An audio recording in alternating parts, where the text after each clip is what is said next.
this new report came out from the feds on homelessness across the country. And look, I don't need a report from the federal government to tell me that homelessness is bad here, or really across the United States. I see that with my eyeballs. Now, it helps to have some numbers and facts and figures. It also helps to see where Washington stands comparatively with other states across the country. And it'll probably come as no surprise to you that Washington has one of the worst homeless crises in the entire nation. This segment is brought to you in partnership with our friends at Future 42. Turn your frustration into action at future42.org. All right, so this is a report to Congress from the U.S. Department of Housing and Urban Development. It's their 2024 annual report. And similar to how we kind of count homeless individuals here, it's like a point in time. I think it's accurate enough. I mean, I don't know that you're ever going to be able to get a fully accurate picture of how many people are living on the streets. You know, they'll venture under bridges and in parks or whatever, wherever homeless people may be, and try to literally count heads and count tents and stuff. But so based on a point in time count across the country, here are the key findings nationally. So it says the number of people experiencing homelessness on a single night in 2024 was the highest ever recorded. About 770,000 people across the U.S., or 23 in every 10,000 people, are experiencing homelessness or in some sort of emergency shelter, safe haven, transitional housing program, etc. So nearly 1 million of our fellow Americans are experiencing homelessness.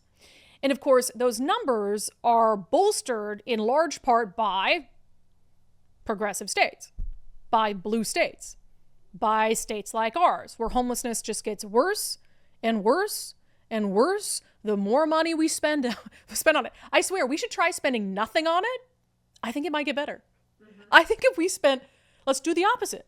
We keep spending a lot and it gets worse, so let's try spending nothing on it. And I bet it'll get better.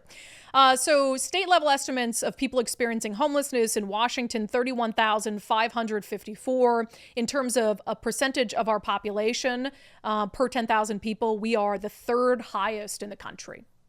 Third highest in the country. Again, not a surprise. And I think, New York, Oregon, they're not doing very well. And that's not a surprise either. Again, you're looking at areas, whether it's, look at all the deepest sort of blue on this chart or like deep purple, represented by very, very liberal places that have a lot of the same hands-off policies, hands-off when it comes to substance abuse, hands-off when it comes to camping, hands-off when it comes to crime. It is not a wonder that those are the states that have the highest per capita homeless populations. Washington state also is one of the leading states when it comes to the change from 2023 to 2024.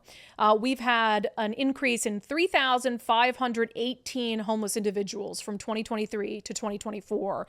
And as a percentage increase, again, we're one of the leading states for that as well. Not a surprise. And not a surprise that, it's been years since King County and the state declared a state of emergency when it comes to homelessness. So, and we've spent billions and billions of dollars ever since, only to have a massive increase year over year. 3,500 more people are homeless on the streets of Washington state than they were in 2023. Washington also leads the country when it comes to the number of people who are actually unsheltered.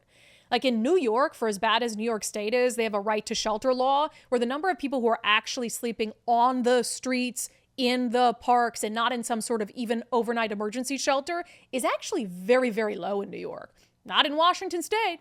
Not in California, where you can sleep wherever you want. We're going to continue to take billions of dollars from taxpayers saying it's for housing and shelter, and then we still have nobody in housing and shelter. It's very strange how that happens. Now, I know why things are so bad. Do you know why things are so bad? Of course you do, because you watch this show. Drugs, mental health, and a lack of accountability.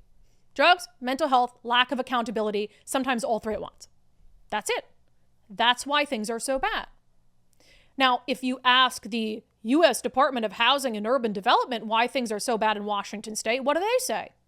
It says, large increases in the number of people experiencing chronic patterns of homelessness is attributed to the increase in a lack of affordable housing.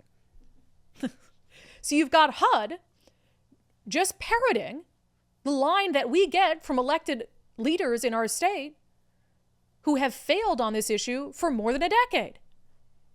That's the failed line from the failed King County executive, Dow Constantine. That's the failed line from the failed outgoing governor, Jay Inslee.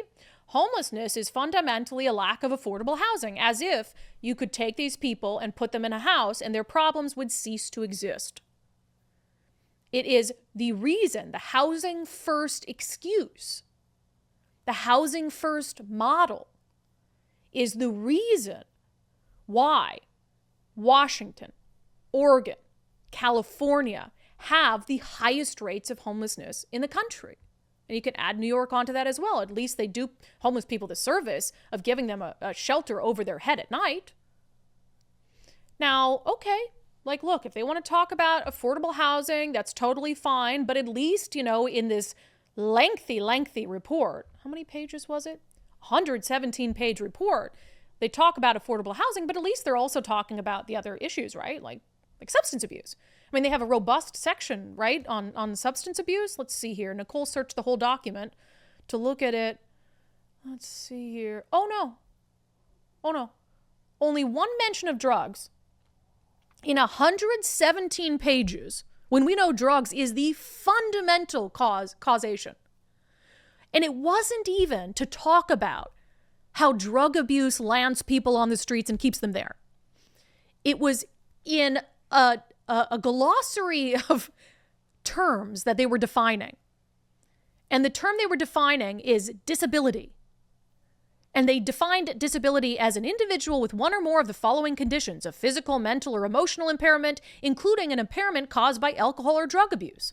So the only place they talk about drug abuse in a 117-page report that is about an issue that we know the primary cause is drugs, they only refer to it once, and that's to say that drug abuse is a disability, and that individuals experiencing chronic homelessness refer to an individual with a disability who has been continuously experiencing homelessness for 1 year or more. So they chalk it up to people who are chronically homeless have disabilities.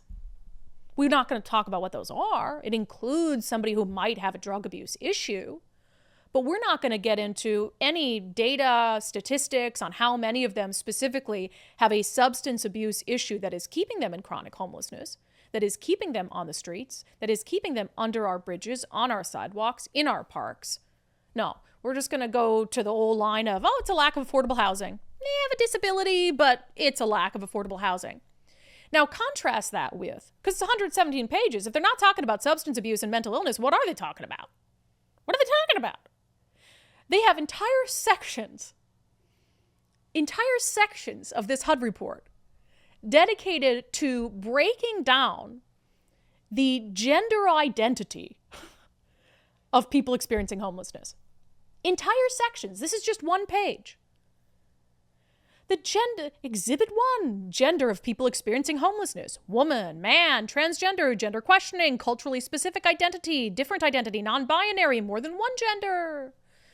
Exhibit 1-6, same thing. Shelter status within gender identity. So not only the number of people living on the streets and who is gender non-binary or gender questioning, but also in the shelters.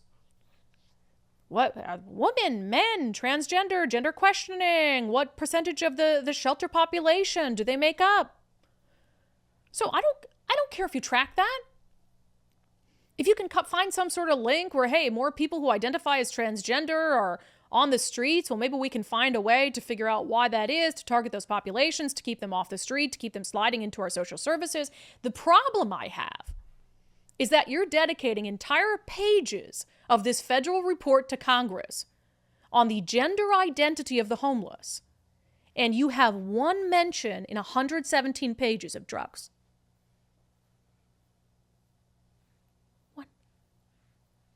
One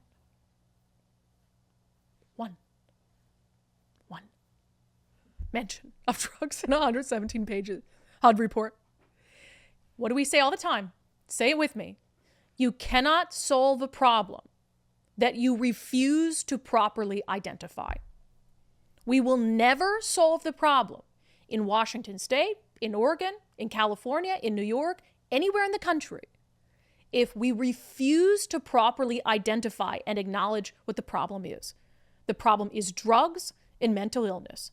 And for the fraction of homeless people for which the problem is money, for which the problem is a lack of affordable housing, for the fraction, with the amount of money we spend, billions nationally per year, on the homeless crisis, we should be able to help those people overnight. If the only problem is a lack of affordable housing that is keeping a person living in filth and squalor on the streets, with the amount of taxpayer money they take from us to give to that issue, we should be able to help every single one of them overnight. Eliminate them from the equation by helping them with that money, and then we can focus on the harder cases that account for a vast majority of people living on the streets, which are the drug addicted and the mentally ill.